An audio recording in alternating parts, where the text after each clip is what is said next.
Hello, my name is Morgan and I am a barista and dance instructor in Bend, Oregon.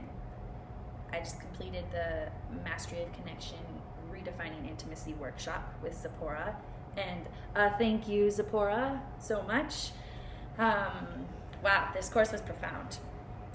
I think one of the most interesting discoveries that transcended over the course of the course was that I was observing myself and my emotions through my body.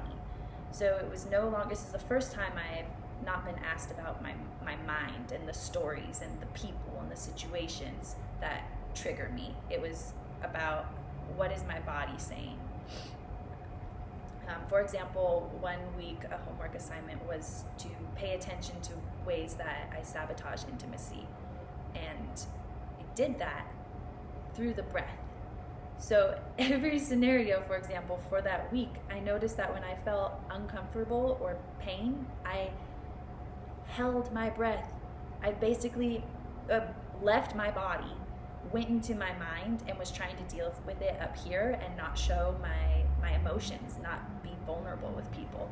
And I realized that I'm not being honest, authentic to myself, and I've been having more difficult conversations with friends, but they don't feel difficult. I feel like myself, like my inner being is actually being expressed in the real world now. It's not all just in my head or hiding somewhere. And I don't know, it's so simple, yet it's so beautiful. So I had a positive experience, and I will be continuing to work with Zipporah, and I look forward to the journey as it unfolds. Thank you.